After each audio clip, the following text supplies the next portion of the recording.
Night of the Spadefoot Toads, Chapter 6. Ben opens up the front door the moment the bell rings. His mom comes up behind him in the doorway. Mrs. Tibbets is dressed in old jeans, a brown canvas jacket, and the same leather hiking boots she wears at school. "Hello, Ben, and you must be Miss Maroney. I'm Gloria Tibbets." She holds out her hand. "I'm so happy you called," his mom says as she shakes the teacher's hand. "Would you like me to pick him up?" "Oh, no," the teacher says. "I'll bring him right back after we get the work done and have a bite to eat." Mrs. Tibbets' car is a beat-up old station wagon. Ben has trouble getting the passenger door open until Mrs. Tibbets is in it from the inside.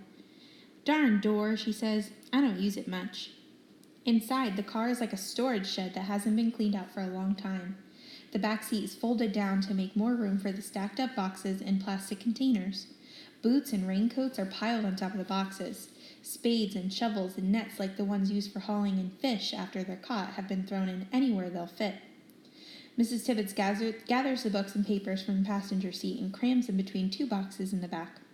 "There, this'll do for now," she says, "but I'll need to clean this car out in the worst way.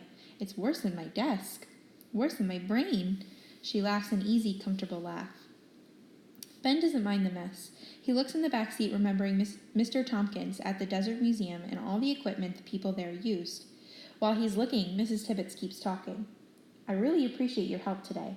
I know kids don't like to give up their Saturdays, but I have to move some things around the yard, and I just can't do it all by myself. You'll see. Hopefully no one will bother us and we can get some work done." Mrs. Tibbets checks the rearview mirror and backs out of the driveway. "You can open the window if you want." Ben rolls down the window. The air is warm and the sun is shining. There aren't any leaves on the trees yet, but it feels like things are coming back to life. He looks over at Mrs. Tibbets as she drives. He's never ridden in a teacher's car before, let alone been to a teacher's house. "Will your husband be there to help too?" he asks. Mrs. Tibbets keeps her eyes on the road. "My husband died last year, so I'm afraid he won't be much help today. If he could, he would. He loved being outdoors." Ben swallows. He feels horrible. He should have figured that out by himself. That's why she left school for a while. He fumbles for something to say, but Mrs. Tibbets keeps talking. "I really do need help. That's why I asked. And it sounds like you enjoy being outside."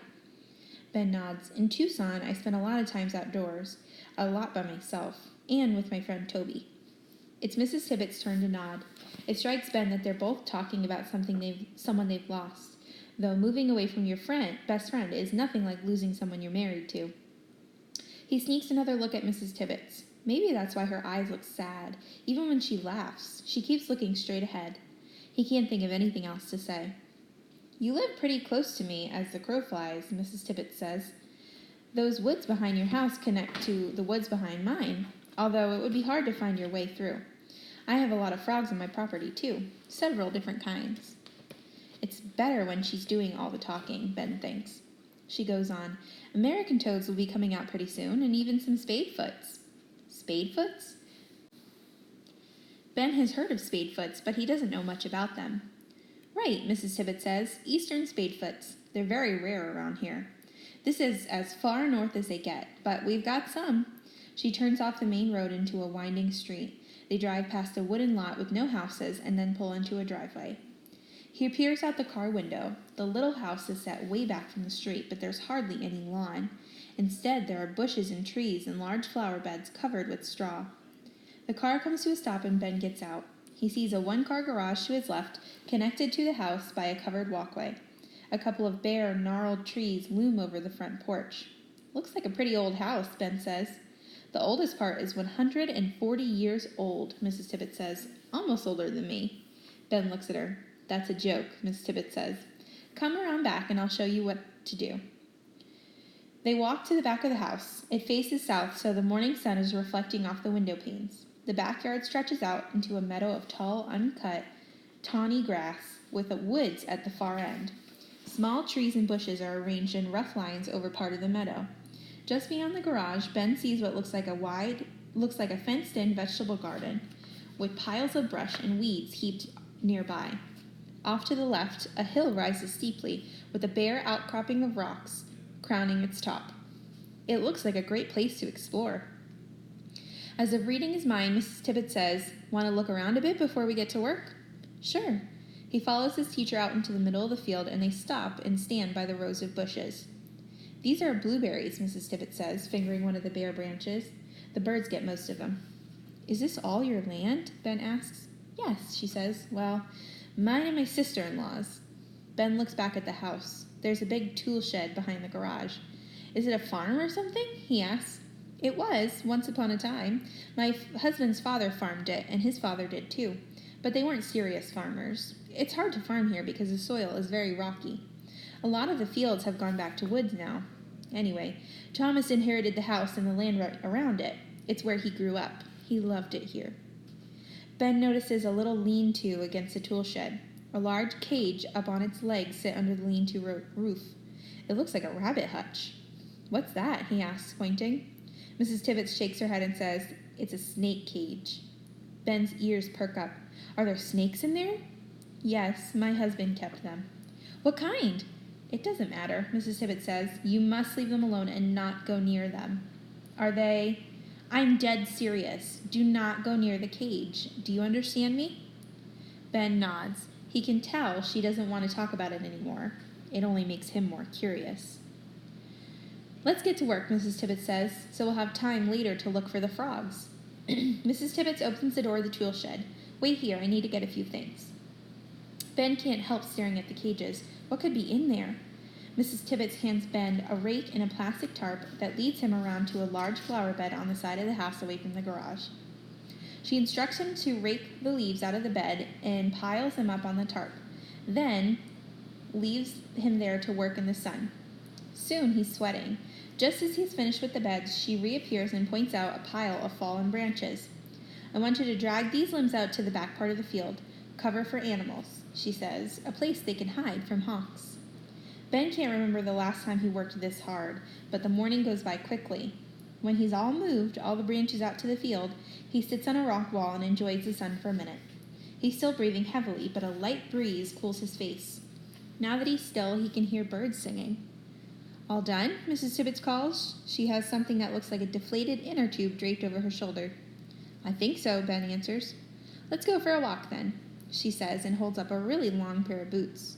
"We'll take these hip waders in case we want to wade in some muck." Ben has seen pictures of boots like these, but he's never worn any. He puts a pair over his shoulders and follows Mrs. Tibbet. She stops at the edge of the woods and points to an opening in the trees. "My husband made this trail years ago. It loops back around through the woods in a big circle and comes out near the garage," she says, then heads off down the trail at a quick pace. Before Ben knows it, Mrs. Tibbet is down the path almost 20 yards ahead of him. Ben struggles along, lugging the big boots, following the faint trail. He pushes past the tangle of briars and fallen tree branches and nearly steps on Mrs. Tibbet, who is kneeling by a log. She lifts it up slightly. "Look," she says.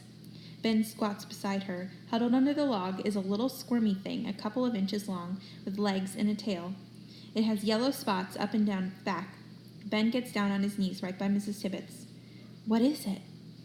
"A yellow spotted salamander. It's just waking up now." Ben is impressed. "How did you know it was there?" "Well, I wasn't sure, but they like moist places, and they usually burrow around roots, so I made an educated guess." She seems to know something about everything on this trail. She brushes back the leaves and shows him where tiny white wildflowers called bloodroot are already blooming. She steps in front of a tree and breaks off a twig. "Chew on the end of it," she says. Ben bites down on the twig and his mouth fills with a sudden sweetness. "It tastes sort of minty."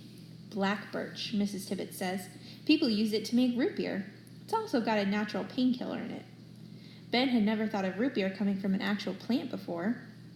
Mrs. Tibbet heads farther down the trail and he runs to keep up. When the path skirts a swampy area, Ben sees the bright green shoots of plants sticking out from the marshy ground, like the ones behind the house. "What's that?" he asks. "Skunk cabbage." "Why do they call it that?" "Why do you think?" she asks. "Because skunks eat it?" "No," she laughs, "because if you break the leaves, it smells just horrible, like a skunk.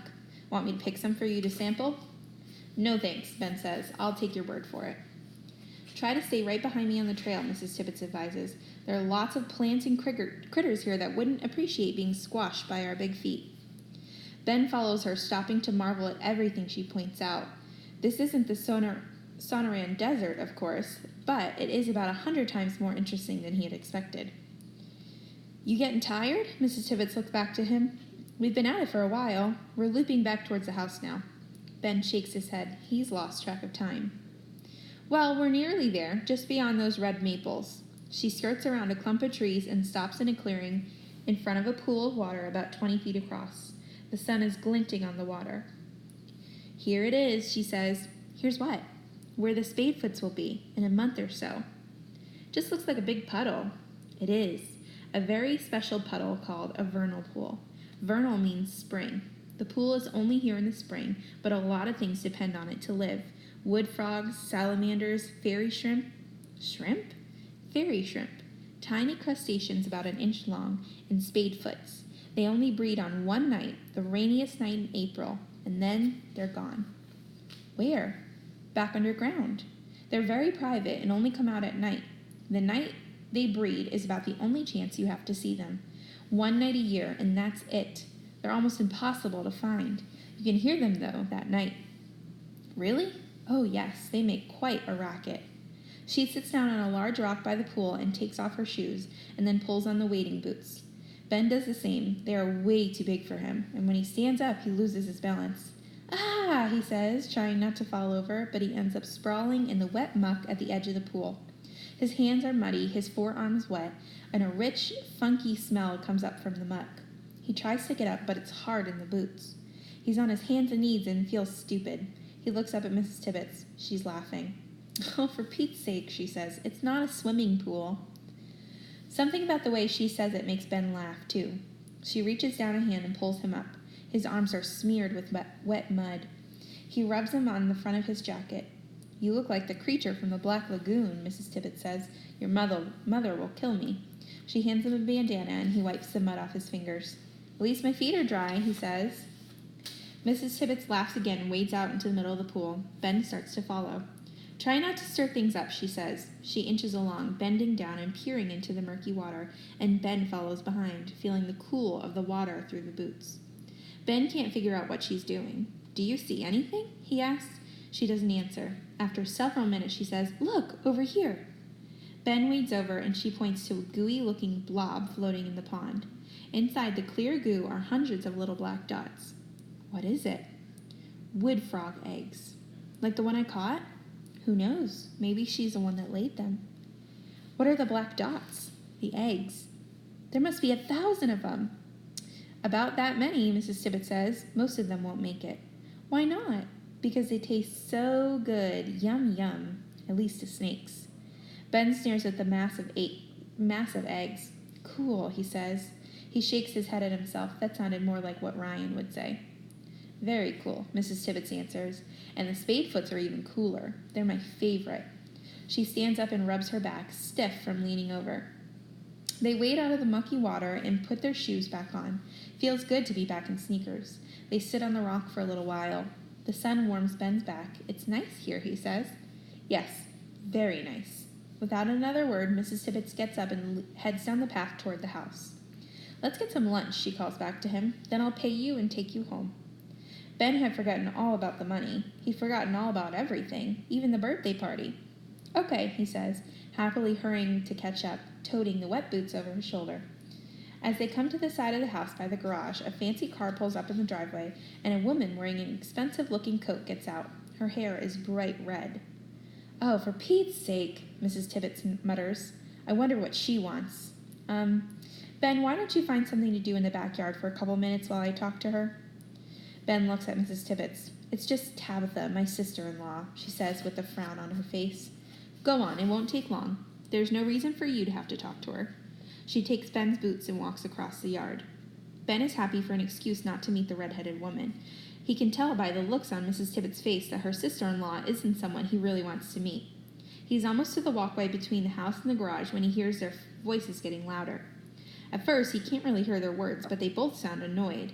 He retraces his steps and stands behind the shrubs at the corner of the house. I know how you feel, Gloria, but it's really my decision.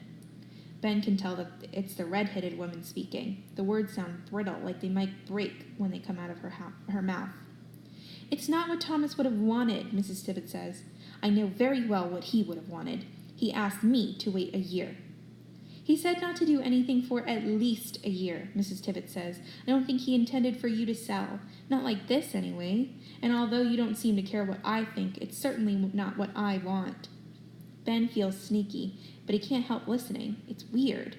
Even though he doesn't know Mrs. Tibbets all that well, something about her sharp-tongued sister-in-law alarms him.